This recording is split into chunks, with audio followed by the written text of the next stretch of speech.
হযরত ওমর রাদিয়াল্লাহু তাআলা আনহু রোমক সম্রাট তার গোয়েন্দা বিভাগের লোক পাঠায় দিয়েছে, দেখো তো যেভাবে ইসলাম এক একটা দেশ দখল করতেছে তার আদর্শ দিয়ে না জানি রোমও কবে চলে যায়। আমিরুল মুমিনিন কেমন, সিংহাসন কেমন দেখে আসো। রোমের বাদশাহ, রোমের গোয়েন্দা বিভাগ আসলো, মদিনায় ঢুকে সাহাবীদের জিজ্ঞেস করছেন, আইনা মালিকুকুম, তোমাদের বাদশা কই? তারা বললো যে আমাদের জন্য কোনো বাদশা হয় না, বাল্লা না আমির, আমাদের জন্য একজন আমির হয়। আচ্ছা হলো আমির, সেই আমির কই? কয় যে কোথায় তা জানি না, তবে শুনেছি ওনার উট হারায় গেছে, উট তালাশ করতে গেছে। আশ্চর্য কথা, আমিরুল মুমিনিন অর্ধেকটা পৃথিবীর প্রেসিডেন্ট, উট হারায় গেছে তালাশ করতে গেছে নিজে। কোন দিকে গেছে? শুনছি এই দিকে গেছে। গোয়েন্দা বিভাগের প্রধান সেই দিকে গেল, যাইয়া দেখতে পেল সাথে একটা লোক গেছিল, যাই দেখে একটা উট গাছে বাঁধা, আর গাছের তলে একটা লম্বা মানুষ শোয়া। যখন শুইছিল তখন হয়তো গাছের ছায়াটা ছিল, বেলা গড়ে গেছে, গাছের ছায়া সরে গেছে, রোদের মধ্যে হাত মাথার তলে দিয়া শোয়া, উট বান্ধা, আর কপালের ঘামে মাথার নিচের বালি ভেজা। সাহাবী বললেন, এই হচ্ছে আমাদের আমিরুল মুমিনিন ওমর ইবনুল খাত্তাব রাদিয়াল্লাহু তাআলা, রোমের গোয়েন্দা বিভাগের প্রধান। স্বাগতোক্তি মুখ থেকে বেরিয়ে গেল, ওমর আমার দেশের প্রেসিডেন্ট রাতের বেলায় দুর্গে ঘুমায়, চতুর্দিকে দুর্ধর্ষ সেনাবাহিনীরা বন্দুক উঁচু করে পাহারা দেয় সারা রাত, তারপরেও আমার বাদশার ঘুম হয় না, কোন ফাঁক দিয়া গুলি এসে পৈতৃক সম্পত্তি জীবন পাখি উড়ে যায়। আর তুমি কোনো পাহারাদার নাই, কোন লোক নাই, জন নাই, এই নির্জন মরুভূমিতে একা একা শুয়ে আছো, নিশ্চয়ই তুমি তোমার জনগণের হক আদায় করেছো, তাই তোমার পাহারাদারের দরকার নাই, যিনি তোমারে বানাইছে সেই আল্লাহই তোমার পাহারাদার। এর নাম ইসলাম। শুধু নামাজ রোজা হজ যাকাতের নাম ইসলাম নয়, এর নাম ইসলাম। রুজি রোজগার করার জন্য সমস্ত নবীরা কাজ করেছেন, সাহাবায়ে কেরাম কাজ করেছেন, ক্ষুধায় কষ্ট করেছেন, ক্ষুধার যন্ত্রণায় ছটফট করেছেন সাহাবায়ে কেরাম। নবী করিম সাল্লাল্লাহু আলাইহি ওয়াসাল্লাম দুয়ারে দুয়ারে খাবার পৌঁছাইছেন, নিজে কষ্ট করেছেন। প্রিয় ভাই সব, হযরত ওমর রাদিয়াল্লাহু তাআলা আনহু মসজিদ নববীর ভিতরে বসে দেখলেন জোহরের সময় কয়েকটা লোক বসা, আসরেও তারা, মাগরিবেও তারা, এশায়ও তারা, পরের দিন ফজরেও তারা। জিজ্ঞেস করলেন, এই বেটারা তোমরা কারা? প্রত্যেক নামাজে এক জায়গায় দেখি, বললো যে আমরা আল্লাহর ইবাদত করি, জিকির আজকার করি। তো তোমরা খাও কি? বলছে আল্লাহ ভরসা করে আছি, আমাদের এই জায়গায় জিকির আজকার করতে দেখিয়া এলাকার লোকেরা রান দিয়ে আমাদেরকে খাওয়া। তাহলে তো তোমরা আল্লাহরে ভরসা করো না, তোমরা তো মানুষের উপর ভরসা করে আছো। শোনো, আগামীকাল এটা তো ফজর গেল, আজকের জোহরের নামাজের পর যদি এই জায়গায় তোমাদেরকে বসা দেখি, ব্যাট মেরে মসজিদ থেকে বের করে দেব। এটা ইসলাম নয় যে তুমি কাজ করবে না, বসে বসে খাবে, এর নাম ইসলাম নয়। তুমি নিজে কাজ করবে, নিজের জন্য, অন্যের জন্য কাজ করো, এটি হলো ইসলামের নির্দেশ। সুতরাং ইসলাম নামাজ রোজা হজ যাকাত নিয়েই শুধু আসে নাই, এসেছে মানবতার কল্যাণের জন্য, মানবতার মুক্তির জন্য। সুবহানাল্লাহি ওয়া বিহামদিহি, সুবহানাল্লাহি ওয়া বিহামদিহি। আল্লাহ পাক বলে, বান্দা যখন আমাকে ডাকে, আমি বান্দার একদম নিকটে, তার ঘাড়ের চাইতেও নিকটে। ওয়া নাহানু আকরাবু ইলাইহি মিন হাবলিল ওয়ারিদ। আমি আমার বান্দার সারা যে রগের উপরে তার মাথা, এর থেকেও আমি আমার বান্দার বেশি নিকটে। সুবহানাল্লাহ পড়েন। আমি তোমার কাছে, আমার কাছে মাপ চাও, যত বড় গুনাহ হোক। ওয়া ক্বালা রাব্বুকুম উদউনি আস্তাজিব লাকুম। তোমার প্রভু তোমাকে ডেকে বলেছে, আমাকে ডাকো, আমি মাফ করে দেব। সুবহানাল্লাহি ওয়া বিহামদিহি। হাদিসে কুদসির ভিতরে এসেছে, আল্লাহ পাক বলেছেন, কোন বান্দা যদি আমার দিকে এক বিঘত অগ্রসর হয়, আমার রহমত তার দিকে এক হাত এগিয়ে যায়। কোন বান্দা যদি আমার দিকে হেঁটে আসে, আমার রহমত তার দিকে দৌড়ে যায়। বান্দা যখন আল্লাহর দরবারে দুহাত উঁচু করে চোখের পানি ফেলে দেয়, মুসলিম শরীফের হাদিসের ভিতরে এসেছে, গভীর রাত্রে, রাতের তৃতীয় অংশে আল্লাহ রাব্বুল আলামিন প্রথম আকাশে আসেন আর ডেকে বলেন, পৃথিবীতে আছো নাকি কেউ গুনাহ করে জীবন বরবাদ করে দিয়েছো, আমার কাছে মাফ চাও। ঋণগ্রস্ত আছো, অসুস্থ আছো, অপমানিত আছো, কে আছো মাজলুম, আমাকে ডাকো, আমার কাছে বলো, আমি ডাকের সাড়া দেব, জীবনের আশা পূরণ করে দেব। ওই সময় যেই সমস্ত লোকেরা কান্দে তাহাজ্জুদের নামাজ পড়ে, আল্লাহ জিজ্ঞেস করেন ফেরেশতারা, অমুক অমুক দেশ অমুক অমুক বান্দারা কান্দে কেন? ফেরেশতারা বলে, রব্বুল আলামিন তুমি তো ভালো করে জানো। আল্লাহ বলেন, জানি, তবুও তোমাদের মুখে শুনতে চাই। তারা বলে, রব্বুল আলামিন তোমার এই বান্দা গুনাহ করেছি, গুনার জন্য মাফ চায়, জাহান্নাম থেকে বাঁচতে চায়। আল্লাহ পাক বলেন, ফেরেশতারা আমার এই বান্দারা আমারে দেখেছে নাকি? বলে দেখে নাই। বলে আমার দোজখ দেখেছে নাকি? বলে না, তাও দেখে নাই। আমার বেহেশত দেখেছে নাকি? বলে না, তাও দেখে নাই। আল্লাহ পাক বলেন, ফেরেশতারা সাক্ষী থাকো, ওরা আমাকে দেখে নাই, আমার বেহেশত দোজখ কিছুই দেখে নাই, শুধুমাত্র আমার নবীর কথা, আমার কোরআনের কথা বিশ্বাস করে আরামের ঘুমকে হারাম করে যেভাবে তারা কাঁদতেছে, সাক্ষী থেকে যাও ফেরেশতারা, আবার রহমতের দরিয়ায় জোশ মেরেছে, আমার ওই ক্রন্দনরত বান্দাগুলিকে আমি আল্লাহ মাফ করে দিলাম। কোরআনে কারীম থেকে শুনুন, আল্লাহ রাব্বুল আলামিন বলেন, ওয়াকাযালিকা জাআলনা লিকুল্লি নাবিয়্যিন আদুওয়াম মিনাল মুজরিমিন। আল্লাহ পাক বলেন, এমনি করে আমি সকল নবীদের শত্রু বানিয়ে দিয়েছি, সব পাপিষ্ঠ আর অপরাধ প্রবণ লোকদেরকে। প্রত্যেক যুগে নবীদের শত্রু ছিল, প্রত্যেক যুগে নবীদের কি ছিল? শত্রু ছিল। সে শত্রু কারা ছিল? আল্লাহ পাক বলছেন, নবীদের শত্রু ছিল পাপিষ্ঠ আর অপরাধ প্রবণ লোক, এরাই ছিল নবীদের দুশমন। রাসূলগণের অবস্থা যদি এই হয়, তাহলে তার উম্মত, ওই দিনের ধারক বাহক যারা, তাদের বুঝি বিপদ আপদ হবে না নাকি? হবে কিনা? মুমিনদেরকে, পয়গম্বরদেরকে, সাহাবীদেরকে এবং ঈমানদারদেরকে মারে কেন? তার কারণ হচ্ছে আল্লাহ রাব্বুল আলামিন বলেছেন, ওয়া মা নাকামু মিনহুম ইল্লা আইয়ুমিনু বিল্লাহিল আজিজিল হামিদ। কাফিররা ঈমানদার লোকদেরকে অন্য কোন অপরাধী নির্যাতন চালায় না, নির্যাতন চালায় শুধু এই কারণে, যেহেতু মুমিন লোকেরা পরাক্রমশালী, আল্লাহ রাব্বুল আলামিনের দ্বীনকে কায়েম করতে চায়, তার উপরে ঈমান এনেছে, এই কারণেই তারা মারে। ঠিক কিনা কর? যুগে যুগে নবীদের উপরে, সাহাবীদের উপরে যে অত্যাচার হয়েছে, সে অত্যাচার এই কারণেই হয়েছে, অন্য কোনো কারণে নয়। এই কঠিন বিপদে অবিচলতা এবং ধৈর্যের দৃষ্টান্ত নবীগণ পেশ করেছেন পৃথিবীর বুকে। আমরা দেখেছি ইব্রাহিম আলাইহিস সালামকে আগুনে ফালানো হয়েছে, আছে না কোরআন শরীফে? আমি কিন্তু গল্প করতেছি না, সব কোরআনের কথা। কিসের কথা? ইব্রাহিম আলাইহিস সালামকে আগুনে ফালানো হচ্ছে। অপরাধ কি? অপরাধ হচ্ছে হযরত ইব্রাহিম আলাইহিস সালাম দাওয়াত দিয়েছেন, লা ইলাহা ইল্লাল্লাহ। জোরে পড়েন, লা ইলাহা ইল্লাল্লাহ, লা ইলাহা লা ইলাহা ইল্লাল্লাহ মুহাম্মাদুর রাসূলুল্লাহ। হযরত ইব্রাহিম আলাইহিস সালাম দ্বীনের দাওয়াত দিয়েছেন, এক আল্লাহর দাওয়াত দিয়েছেন, ঈমানের দাওয়াত দিয়েছেন। আর কোন অপরাধ ছিল না। নমরুদ সহ্য করতে পারলো না।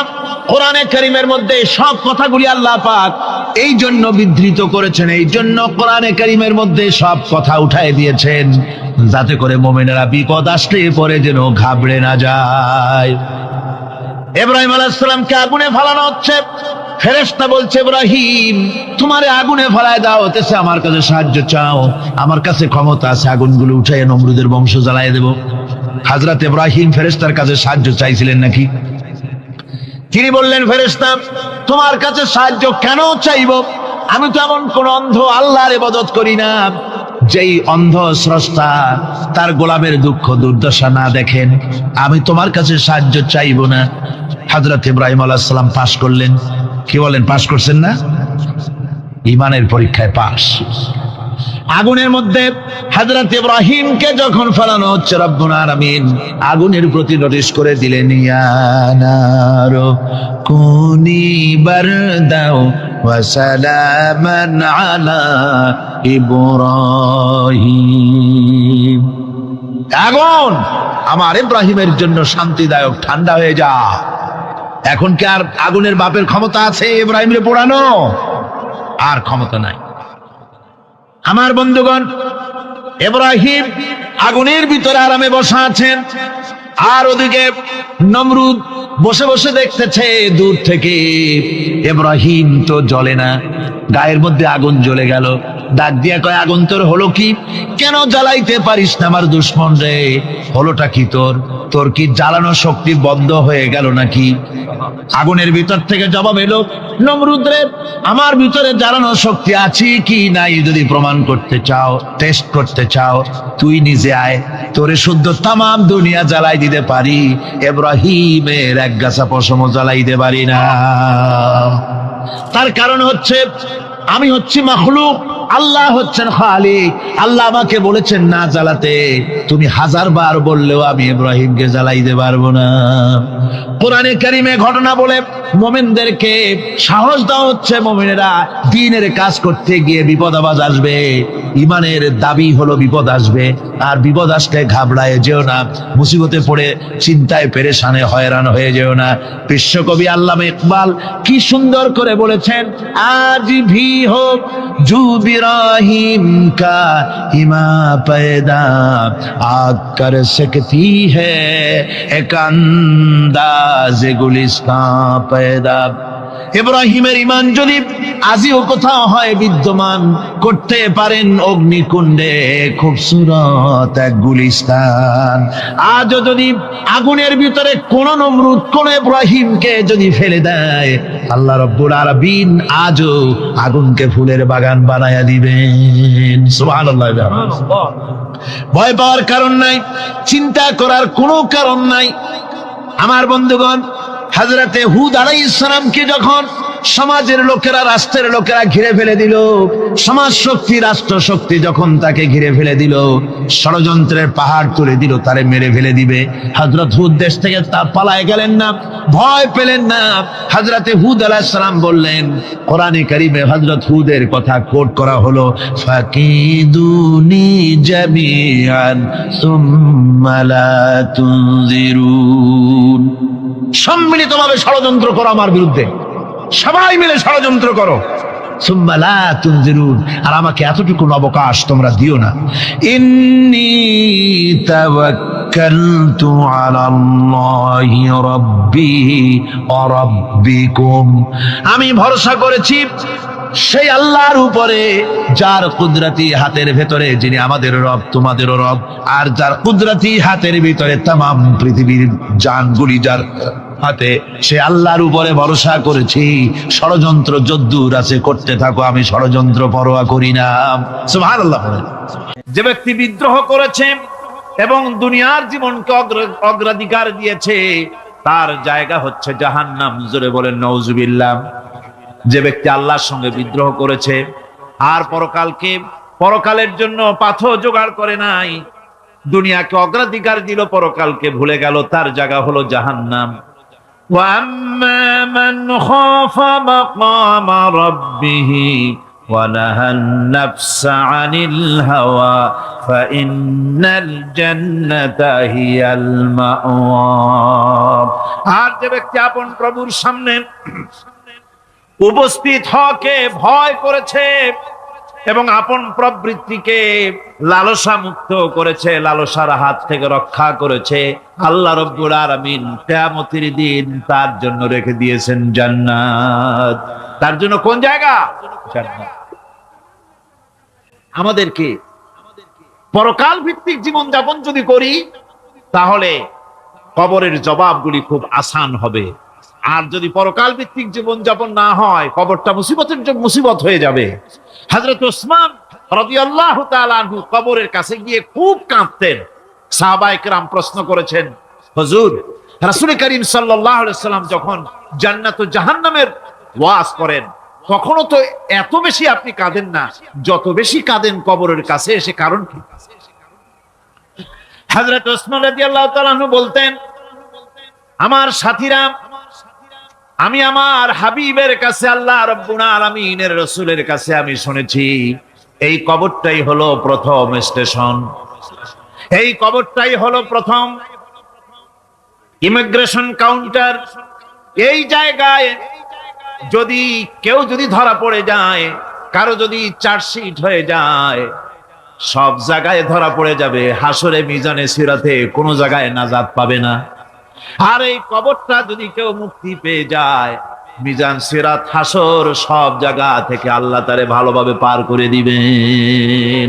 এটা হলো আসল জায়গা, মারাত্মক জায়গা, খুব মারাত্মক জায়গা। কবর হচ্ছে এ ধরনের একটি ইমিগ্রেশন কাউন্টার। কবরের ভিতরে মানুষ যখনই রাখা হবে, সঙ্গে সঙ্গে দুজন ফেরেশতা আসবে। কবরের কাছে যারা এসেছিল, দাফন হয়ে যাওয়ার পর এই লোকগুলি 40 কদম যেতে যতক্ষণ লাগে, এর মধ্যেই দুজন ফেরেশতা এসে যাবে। এসে জিজ্ঞেস করবে, মান রব্বুকা, তুমি কোন দল করতে? ওটা তাদের জানার দরকার নেই। চাকরি কিসে করতেন, ওটা জানার দরকার নেই। ব্যবসা করতেন না চাকরি করতেন, প্রয়োজন নেই। প্রথমেই জিজ্ঞাসা করা হবে ন্যাশনালিটি, প্রথমেই জিজ্ঞাসা করা হবে তার ন্যাশনালিটি সম্পর্কে, তার আইডেন্টিটিটা কি, এবং সেটাকে সত্যায়িত করার জন্য, বোঝার জন্য 3টি প্রশ্ন। প্রথম প্রশ্ন, মান রব্বুকা ওয়া মা দীনুকা ওয়া মান নাবিয়ুকা, তোমার রব কে, তোমার দ্বীন কি, তোমার নবী কে। যদি এই ব্যক্তি বেঈমান হয়, মুনাফিক হয়, সে বলবে হায় হাতা লা আদরি, হায় হাতা লা আদরি, জানি না আমার রবকে, আমি জানি না। তোমার দিন কি, দিন কারে কয় বুঝি না। এরপরে আল্লাহর নবী জনাবে মুহাম্মদ রাসূলুল্লাহ সাল্লাল্লাহু আলাইহি ওয়াসাল্লামকে দেখানো হবে, বলা হবে মা কুনতা তাকুলু ফি হাদার রাজুল, এই ব্যক্তি সম্পর্কে তোমার ধারণা কি নিকে? বলবে আমি চিনি না। নাউযুবিল্লাহ। বাস, এরপরে তার যা হবার তাই শুরু হয়ে যাবে। আর যদি বান্দাটা মুমিন হয়, প্রশ্ন করা হবে মান রব্বুকা, জবাব দেবে রব্বি আল্লাহ, আমার রব আল্লাহ রাব্বুল আলামিন। ওয়া মা দীনুকা, দীনুনা ইসলাম, আমার দিন হচ্ছে ইসলাম। এরপরে আল্লাহর নবীকে দেখানো হবে। কয়েক রকমের বর্ণনা আছে, কোন বর্ণনায় আছে হুজুরের আকারে দেখানো হবে, অথবা রাসূলকে সরাসরি দেখানো হবে। বলা হবে মা কুনতা তাকুলু ফি হাদার রাজুল, এই লোকটি সম্পর্কে ধারণা কি? মুমিন ব্যক্তি বলবে হাদা নবিয়ুনা মুহাম্মাদুর রাসূলুল্লাহ সাল্লাল্লাহু আলাইহি ওয়াসাল্লাম, ইনি আমার তো সেই নবী মুহাম্মাদুর রাসূলুল্লাহ সাল্লাল্লাহু আলাইহি ওয়াসাল্লাম। আমরা যেন এই রকমের জবাব দিতে পারি, আল্লাহ কবুল করো। সকলে জোরে কোন আমিন। জবাব হয়ে যাওয়ার পর গায়ব থেকে আওয়াজ আসবে, ফাফরিশু বিল জান্নাতি ওয়ালবিসু বিল জান্নাহ, ও আমার ফেরেশতারা, আমার এই বান্দাকে জান্নাতের পোশাক পরায়া দাও, আর কবরটাকে জান্নাতের বিছানা বিছায়া দাও। জান্নাতের পোশাক পরায় দাও, জান্নাতের বিছানা বিছায়া দাও। ইলা মাদ্দা বাসারিহি, তার চোখের দৃষ্টি যত দূর যায়, কবরটা ততটা প্রশস্ত করে দাও। এরপর বেহেশতের পোশাক পরাইয়া, বেহেশতের বিছানা বিছায়া, ফেরেশতা বলবে নূম কানাউমুল উরুস, ঘুমিয়ে যাও। দুলামিয়া যেমন বাসর সজ্জায় নতুন বউ নিয়ে আরামে ঘুমায়, এরকম আরামে ঘুমায় যাও। ইলা ইয়াউমিল কিয়ামা, কিয়ামত পর্যন্ত ঘুমায় থাক, আরামে ঘুমিয়ে থাকবে। এরপরে সিংগায় ফুৎকার হবে, সিংগার ফুৎকারের আওয়াজে তার ঘুম ভেঙে যাবে। বলবে ইয়া ওয়াইলানা মান বা'আথানা মিন মারকাদিনা, হায় আফসোস, আমার এত আরামের ঘুম থেকে কে আমাকে জাগ্রত করলো, আমার ঘুমটারে নষ্ট করলো কে? আওয়াজ আসবে হাদা মা ওয়াদার রহমান ওয়া সাদাকাল মুরসালুন, এটা হচ্ছে রহমানের সেই ওয়াদা, আর মুরসালিনরা, নবীরা সত্য কথাই বলেছিলেন, সেই কিয়ামত অনুষ্ঠিত হচ্ছে। আমার বন্ধুগণ,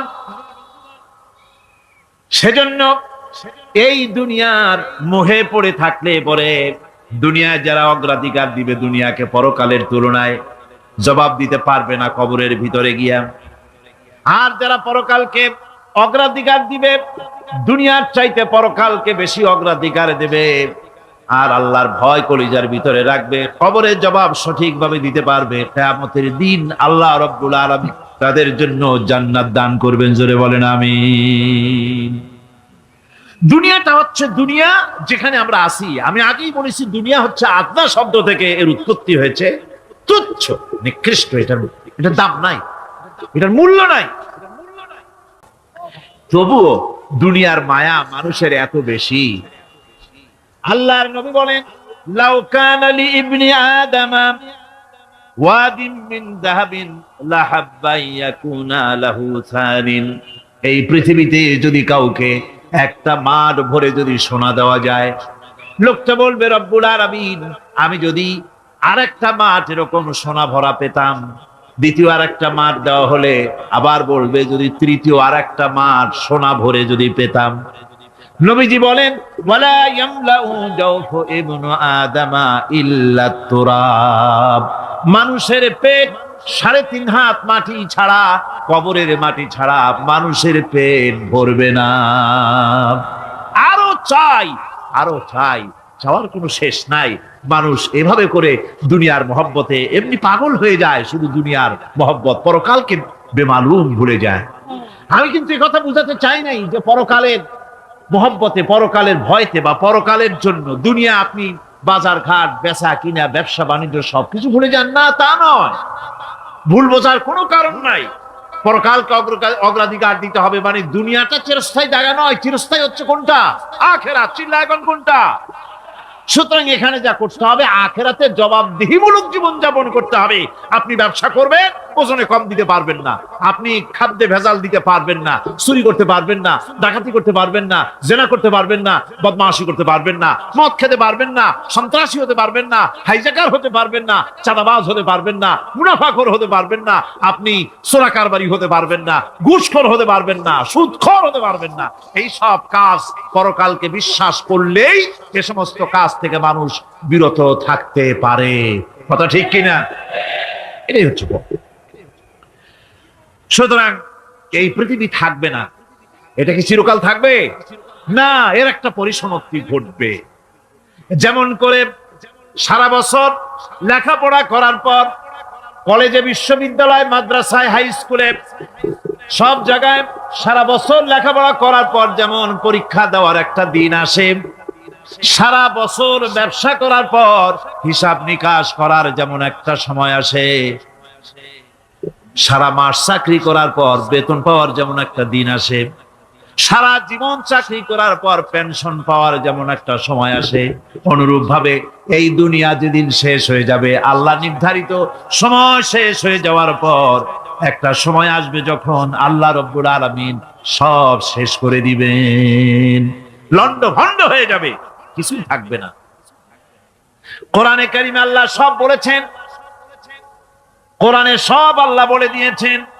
আল্লাহ পাক বলেন এই পৃথিবীর সব কেমন ভাবে ধ্বংস হবে তার চিত্র আল্লাহ পাক কোরআনে কারিমে তুলে ধরেছেন। ইযাস সামাউ ফাতারাত ওয়া ইযাল কাওয়াকিবু তাসারাত ওয়া ইযাল বিহারু ফুজ্জিরাত ওয়া ইযাল কুবুরু বু'সিরাত। যখন আকাশসমূহ দীর্ণ বিদীর্ণ হয়ে যাবে, তারকাগুলি বিক্ষিপ্ত হয়ে ছিটকে পড়বে, আর সমুদ্রগুলি উচ্ছ্বসিত হয়ে পড়বে, কবরগুলি সব তার ভেতরে যা আছে উদ্গীরণ করে দেবে, তারকাগুলি স্থিমিত হয়ে যাবে। এরপরে সমস্ত আকাশগুলি কিতাবের পৃষ্ঠার মতো একটার পরে একটা ঠাস ঠাস করে পড়তে থাকবে, চূর্ণ বিচূর্ণ হয়ে ভেঙে চুরে একাকার হয়ে যাবে। পাহাড়গুলিকে উড়িয়ে দেওয়া হবে, চন্দ্র এবং সূর্য একাকার হয়ে। আল্লাহ রাব্বুল আলামিন বলেন ফাইদা বারিকাল বাসার ওয়া খাসাফাল কমার ওয়া জুমিআশ শামসু ওয়াল কমর। চক্ষু যখন বিস্ফারিত হয়ে যাবে, চাঁদ যখন তার আলো হারিয়ে ফেলবে, সূর্য যখন তার আলো হারিয়ে ফেলবে, চাঁদ আর সূর্য সব একাকার হয়ে যাবে, সেই সময়ের অবস্থাটা কি চিন্তা করো। মানুষ হয়রান হয়ে দৌড়াদৌড়ি করবে, ওয়াহুমিলাতিল আরদু ওয়াল জিবালু ফাদুক্কাতা দাক্কাতান ওয়াহিদা। জমিন এবং পাহাড়গুলির মধ্যে আল্লাহ রাব্বুল আলামিন সংঘর্ষ বাঁধিয়ে দিবেন, পাহাড়গুলি ভেঙে চুরে টুকরা টুকরা হয়ে যাবে, পাহাড়গুলি উঁচু করে জমিনের উপরে আছাড় মেরে আল্লাহ রাব্বুল আলামিন ভেঙে চুরে চুরমার করে দিবেন। সুবহানাল্লাহ। ওয়াতাকুনুল জিবালু কালইনিল মানফুস, পাহাড়গুলো পেঁজা ধোনা তুলার মতো করে উড়িয়ে দেওয়া হবে, পাহাড় উড়ে যাবে। সুবহানাল্লাহ। ভাইরা আমার, এই পৃথিবী একদিন পরিসমাপ্তি ঘটবে এবং আল্লাহর দরবারে আমাদেরকে উঠতে হবে এবং সেখানে আমাদের বিচার হবে। সেখানে আমাদের কি হবে? বিচার হবে। আল্লাহ পাক বিচারটাকে নির্ভুল করার জন্য, সঠিক করার জন্য প্রত্যেকের গলায় আমলনামা ঝুলায় রাখছে, এখানে রেকর্ডের ব্যবস্থা করা হয়েছে। আল্লাহ পাক বলছেন, ওয়া কুল্লা ইনসানিন আলজামনাহু তাইরাহু ফি উনুকিহি ওয়া নুখরিজু লাহু ইয়াওমাল কিয়ামাতি কিতাবান ইয়ালকাহু মানশুরা। আল্লাহ পাক বলেন, প্রত্যেকের ভালো মন্দ কর্মফল, কর্মলিপি আমি তার গলায় ঝুলায় রেখেছি। কিয়ামতের দিন সে নিজের কাছে স্পষ্ট সব দেখতে পারবে, কোনো জিনিস বাদ পড়বে না। তার গলায় তার আমলনামা ঝুলানো আছে, সব রেকর্ড হতেছে। আমরা যা করছি সবগুলি রেকর্ড হয়ে যাচ্ছে। কিয়ামতে যখন আমলনামা তার সামনে দিয়ে বলা হবে, ইকরা কিতাবাকা কাফা বিনাফসিকাল ইয়াওমা আলাইকা হাসিবা, তাকে বলা হবে নিজের কর্মলিপি নিজেই পড়ো, আজ তুমি তোমার নিজের হিসাব নিতে যথেষ্ট। তাকে হিসাব করতে বলা হবে, তোমার হিসাব, তোমার নিজের হিসাব নেওয়ার জন্য তুমি যথেষ্ট, তোমার হিসাব তুমি নিজেই করো, এটা পড়ো। আর সেই কিয়ামতের দিন কোনো সাহায্যকারী মিলবে না। লান তানফাকুম আরহামুকুম ওয়ালা আওলাদুকুম ইয়াওমাল কিয়ামাহ। লান তানফা, কিয়ামতের দিন কোনো ফায়দা হবে না, অবশ্যই কোনো ফায়দা হবে না, কোনো উপকারে আসবে না।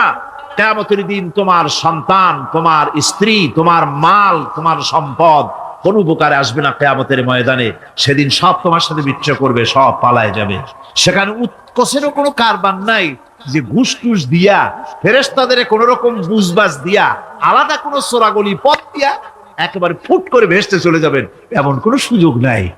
অনেকে বলে, হুজুর এমন কিছু দোয়া শিখায় দেন যাতে ওই সব জেহাদ বোমা এগুলি খুব ভয় পাই, ওসব রাস্তা টাস্তা না, খুব সহজে কিছু দোয়া দুরূদ করিয়া আস্তে করে জান্নাতে চলে যাওয়া যায়, এরকম একটা দোয়া, এরকম একটা পথ বলে দেন। আমি বলি, ভাই এরকমের কোন চোরাগলি আমার রাসূল আবিষ্কার করতে পারেন নাই, আল্লাহর পয়গম্বরের ওই ধরনের কোন পথ আবিষ্কার করতে পারেন নাই। সেখানে কিয়ামতের দিন কাউকে উৎকোষ গ্রহণ করার কেউ নাই, উৎকোষ দেওয়া যাবে না। আর উৎকোষ দিবি নেবা কি? আপনার কাছে কিছু নাইও, থাকলেও নেওয়ার কেউ নাই। এই দুনিয়ায় ফাঁকিবাজি করে বহুত কিছু করা যায়, কিন্তু কিয়ামতের মাঠে এগুলি কিছুই চলবে না।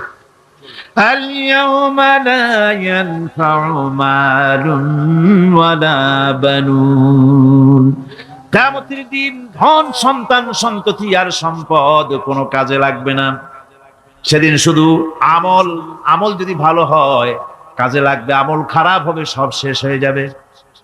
আল্লাহ রাব্বুল আলামিন নবীজিকে ডেকে বলেছেন, নবী আপনি বলেন, কুল মা কুনতু বিদআম মিনার রাসূল, আপনি বলুন আমি কোন নতুন রাসূল নই, আমার আগে অনেক নবী রাসূল পৃথিবীতে এসেছেন, তারা বিদায় হয়ে গেছেন। আমি জানি না কিয়ামতের দিন আল্লাহ রাব্বুল আলামিন আমার সাথে কি ব্যবহার করবেন, আর আমি এও জানি না যে কিয়ামতের দিন আল্লাহ পাক তোমাদের সাথে কি ব্যবহার করবেন। এই আয়াত নাযিল হওয়ার পর আল্লাহর হাবিব তার মেয়েকে ডাকলেন, জামাইকে ডাকলেন, নাতিদেরকে ডাকলেন, আহলে বাইতদেরকে ডাকলেন, আর বললেন, ও আমার মেয়ে, কলিজার টুকরা ফাতেমা গো শোনো, কেবলমাত্র আয়াত নাজিল হয়ে গেল, আল্লাহ পাক আমাকে শুনাইছেন কিয়ামতের দিন আমি জানি না আমার সঙ্গে কি ব্যবহার করা হবে, আর এও জানি না যে তোমাদের সাথে কি ব্যবহার করা হবে। ও আমার কলিজার টুকরা মেয়ে ফাতেমা, কিয়ামতের দিন মুহাম্মদ সাল্লাল্লাহু আলাইহি সাল্লামের মেয়ে, এই হিসাবে তোমার নাজাতের ফয়সালা হবে না।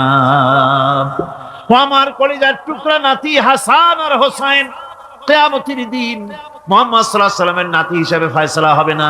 ও আমার জামাই হযরতে আলী, কিয়ামতের দিন আমার জামাই হিসাবে নাজাতের ফয়সালা হবে না।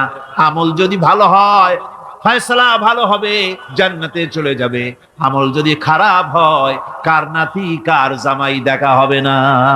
সুবহানাল্লাহ। কঠিন কিয়ামতের মাঠ। এই পরকালের বিশ্বাস যদি কলিজার মধ্যে ঢোকে মানুষ ভালো হয়ে যাবে। কোন সুবহানাল্লাহ। বন্ধুগণ, এরপরে একটা জীবন আসবে ওই কিয়ামতের ময়দানে। এই পরকালের বিশ্বাসটা গুরুত্বপূর্ণ ব্যাপার, আমাদের সবকিছুর হিসাব দেওয়া লাগবে। আল্লাহ পাক বলেন ইন্নাস সামআ ওয়াল বাসারা ওয়াল ফুআদা কুল্লু উলাইকা আনহু মাসউলা। নিঃসন্দেহে মানুষের শ্রবণ শক্তি, দর্শন শক্তি এবং তার অন্তঃকরণের কল্পনা সম্পর্কে আল্লাহ রাব্বুল আলামিনের কাছে জিজ্ঞাসিত হতে হবে। কান দিয়া কি করেছিলা, চোখ দিয়া কি করেছিলা, মুখ দিয়া কি করেছিলে, হাত দিয়ে কি করেছিলে, সবকিছুর জবাব আল্লাহ রাব্বুল আলামিনের কাছে দিতে হবে। সবটার জবাব দিতে হবে, কোনো কিছু বাদ যাবে না। এমনকি মনের ভিতরে যে কল্পনা আমরা করি, এই কল্পনার হিসাব আল্লাহর দরবারে দিতে হবে। কোরআনে কারীম বলছেন ওয়া ইন তুবদু মা ফি আনফুসিকুম আও তুখফুহু ইউহাসিবকুম বিহিল্লাহ। মনের ভিতরে তুমি যেটা কল্পনা করো সেটা প্রকাশ করো, অথবা তুমি গোপন রাখো, যাই তুমি করো না কেন আল্লাহ রাব্বুল আলামিন এর হিসাব তোমার কাছে নেবেন। ফায়াগফিরু লিমান ইয়াশা ওয়া ইউআযযিবু মান ইয়াশা ওয়াল্লাহু আলা কুল্লি শাইইন কাদির। মহান আল্লাহ পাক বলেন, করার পর তোমার মনের ভিতরে কি কল্পনা করেছিলে ওইটার হিসাব আমি নেব। হিসাব নেওয়ার পর যারে খুশি ক্ষমা করে দেব, যাকে খুশি শাস্তি প্রদান করব। সবকিছুর উপরে আল্লাহ রাব্বুল আলামিন শক্তিমান, সব তিনি করতে পারেন, সমস্ত কুদরত রয়েছে তার। সুতরাং মানুষদেরকে, আল্লাহর বান্দাদেরকে বিশ্বাস করতে হবে যে আমার কোনো কথা বাদ যাবে না, কথাগুলি রেকর্ড হচ্ছে, কথা রেকর্ড হচ্ছে। মুখ আছে বলেই যা খুশি তা বলা যাবে না, কান আছে বলেই যা খুশি তা শোনা যাবে না, চোখ আছে বলেই যা খুশি তা দেখা যাবে না, হাত পা আছে বলেই যা খুশি তা করা যাবে না। সবটার পেছনে আল্লাহ রাব্বুল আলামিনকে ভয় করা লাগবে। মহান আল্লাহ রাব্বুল আলামিন বলে, বান্দারে তোমার সমস্ত কার্যাবলী, এমনকি তোমার চাহনিটা পর্যন্ত কার দিকে কি নিয়তে তাকায়ছো কেউ জানে না, আমি আল্লাহ রাব্বুল আলামিন জানি। ওয়া ইয়ালামু খায়নাতাল আয়ুনি ওয়া মা তুখফিস সুদূর। তোমার অন্তঃকরণ কি জিনিস গোপন করে, আর তোমার চক্ষু কি লুকোচুরি খেলে আমি টের পাই। সুবহানাল্লাহ বিহামদি। চশমার ফাঁক দিয়া কি দেখো, কারে দেখো, কি নজরে দেখো, সানগ্লাস পরিয়া কেউ ঠিক পায় না, আমি ঠিক পাই। সুবহানাল্লাহ, জোরে কোন সুবহানাল্লাহ। সুতরাং চোখের নজরের হিসাব হবে, হাতের কাজের হিসাব হবে, পায়ের চলার হিসাব হবে, আপনার বলার হিসাব হবে, মুখে যা বলেছেন, যা করেছেন, হাত পাও দিয়ে যা করেছেন, সবকিছুর হিসাব হবে কিয়ামতের দিন। আল্লাহর দরবারে সবকিছু উপস্থিত হবে, কোনো জিনিস বাদ পড়বে না। فَمَن يَعْمَلْ مِثْقَالَ ذَرَّةٍ خَيْرًا يَرَهُ وَمَن يَعْمَلْ مِثْقَالَ ذَرَّةٍ شَرًّا يَرَهُ। ছোট্ট একটা ভালো কাজ যদি করো তাও হাজির করা হবে সামান্যতম সামান্যতম ভালো কামও তোমার ভাত পড়বে না, আর ক্ষুদ্রতম কোনো খারাপ কাজ করলে তাও উপস্থিত করা হবে, সব তোমার সামনে, কোনো জিনিস বাদ পড়বে না, সব দেখতে পাবে কিয়ামতের দিন। ভালো কাজটাও আর খারাপ কাজটাও আল্লাহর কাছে সেদিন আল্লাহ পাক মানুষের সামনে উপস্থিত করে দিবেন। আল্লাহ পাক বলছেন, সেদিন এই জমিন তার ভিতরে যা লুক্কায়িত ছিল জমিন সব বের করে দেবে। কাআন্নাহুম জারাদুম মুনতাশির, টিড্ডি ফড়িংগুলি পোকাগুলি মাটির থেকে যেমন বেরোয়, এ মাটির ভিতরে যা আছে কিয়ামতের দিন সব মাটি বের করে দেবে। ইযা যুলজিলাতিল আরদু জিলজালাহা ওয়া আখরাজাতিল আরদু আসকালাহা ওয়া ক্বালাল ইনসানু মা লাহা। এ জমিনকে ঝাঁকি মারা হবে প্রবল এক ঝাঁকুনি, প্রবল এক ঝাঁকুনিতে এই পৃথিবীর মধ্যে যা কিছু আছে সব বেরিয়ে যাবে। সুবহানাল্লাহ কইতে ইচ্ছা করে না মিয়ারা? এক ঝাঁকুনিতে পৃথিবী সব বের করে দেবে। মানুষ হয়রান হয়ে বলবে, কি হয়েছে, এ মাটির হলোটা কি? আমার বন্ধুগণ, মানুষ হয়রান হয়ে গিয়ে বলবে, মাটির কি হলো? আল্লাহ রাব্বুল আলামিন বলেন, ইয়াউমাইদিন তুহাদ্দিসু আখবারাহা বিআন্না রাব্বাকা আওহালাহা। জমিনের উপরে যা ঘটেছে জমিন তা সব বের করে দেবে, সব প্রকাশ করে দেবে। আর এটা এই জন্য হবে যেহেতু তার রবের হুকুম হয়েছে, তার রব হুকুম করেছে বের করে দে। জমিনের ভিতরে আছে যা সব বেরিয়ে যাবে, আকাশ ভেঙে পড়বে, পাহাড় উড়ে যাবে, জমিনের ভিতরে যা আছে সব উপরে চলে আসবে, পৃথিবীতে সব শেষ, কিচ্ছু নাই, আকাশ নাই, পাহাড় নাই, সমুদ্র নাই, সব একাকার, চন্দ্র নাই, সূর্য নাই, তারকা নাই, গ্যালাক্সি নাই, মহাশূন্য নাই, সব শেষ। আল্লাহ রাব্বুল আলামিন সমস্ত ফেরেশতাদেরকে শেষ করে দিবেন, সকলের মওত হয়ে যাবে, কেউ আর থাকবে না, এমনকি হযরতে আজরাইল মালাকুল মউত তিনিও থাকবেন না, সব আল্লাহ রাব্বুল আলামিন মৃত্যু করে দিবেন। এরপরে আল্লাহ রাব্বুল আলামিন একা তিনি বলবেন, ইয়া দুনিয়া, ইয়া দুনিয়া আইনা আনহারুকি, এ পৃথিবী তোর সেই সমুদ্রগুলো কোথায়, নদীগুলি কোথায়?